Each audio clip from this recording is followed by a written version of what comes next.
ശ്രീ രാജീവ് ചന്ദ്രശേഖരനെ വിളിച്ചുകൊണ്ട് നരേന്ദ്രമോദി പറഞ്ഞു, Rajeev Chandrasekhar India digital transaction ആരംഭിക്കണം. പ്രിയപ്പെട്ടവരെ, ലോകം കണ്ട ഏറ്റവും മികച്ച IT വിദഗ്ധരായിട്ടുള്ള രാജീവ് ചന്ദ്രശേഖർ ഉത്തരവാദിത്തം ഏറ്റെടുത്തുകൊണ്ട് IT സെക്ഷൻ അത് ഇംപ്ലിമെന്റ് ചെയ്തപ്പോൾ, ഡിജിറ്റൽ ട്രാൻസാക്ഷൻ ഇംപ്ലിമെന്റ് ചെയ്തപ്പോൾ ഇന്ന് ലോകത്തിൽ ഏറ്റവും കൂടുതൽ ഡിജിറ്റൽ ട്രാൻസാക്ഷൻ നടക്കുന്ന രാജ്യമായിട്ട് ഭാരതം മാറിയെങ്കിൽ ആ രാജീവ് ചന്ദ്രശേഖരല്ലേ നിയമത്തിന്റെ MLA ആയിട്ട് മാറേണ്ടത് അല്ലേ?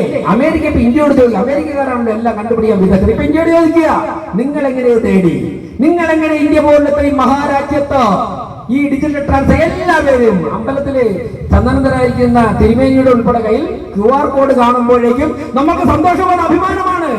ഒരു രാജ്യത്തെ ടെക്നോളജി അടിസ്ഥാന ജനവിഭാഗങ്ങളുടെ കയ്യിൽ എത്തിക്കുവാൻ വേണ്ടി പ്രയത്നിച്ച ശ്രീ രാജീവ് ചന്ദ്രശേഖർ ഈ മണ്ഡലത്തിന്റെ MLA ആകണമോ? PM ശ്രീ പദ്ധതി മുടക്കിയതിലൂടെ ലക്ഷക്കണക്കിന് കുട്ടികളുടെ ഭാവി ഇരുട്ടിലാക്കിയ ശിവൻകുട്ടിയുടെ MLA ആവണമെന്ന് നേമം മണ്ഡലത്തിലെ ജനങ്ങളാണ് തീരുമാനിക്കേണ്ടതെന്നാണ് എനിക്ക് പറയുവാനുള്ളത്. ഞാൻ തീർച്ചയായിട്ടും പ്രിയപ്പെട്ടവരെ, കഴിഞ്ഞ 45 വർഷം ഈ സംസ്ഥാനം ഭരിച്ചവർക്ക്, ഈ കോർപ്പറേഷൻ ഭരിച്ചവർക്ക് തിരുവനന്തപുരത്തിന്റെ കുടിവെള്ള പ്രശ്നം പരിഹരിക്കാൻ സാധിച്ചില്ല. തിരുവനന്തപുരത്തിന്റെ തെരുവ് നായ പ്രശ്നം പരിഹരിക്കാൻ സാധിച്ചില്ല. 30 ദിവസം കൊണ്ട് 50 തെരുവ് നായ്ക്കളെ പിടിച്ച് 50 കെട്ടലാക്കിയ ഭരണസമിതിയുടെ നേതൃത്വത്തിൽ കൊണ്ടാണ് ഞാൻ പറയുന്നത്. ഞങ്ങൾ അന്തസ്സായിട്ട് അഭിമാനത്തോടെ ആ പ്രശ്നം പരിഹരിച്ചു. ഞാൻ ദീർഘിപ്പിക്കുന്നില്ല. ഇനി 48 മണിക്കൂർ അല്ലെങ്കിൽ 72 മണിക്കൂർ മാത്രമാണ് നമ്മുടെ കയ്യിലുള്ളത്.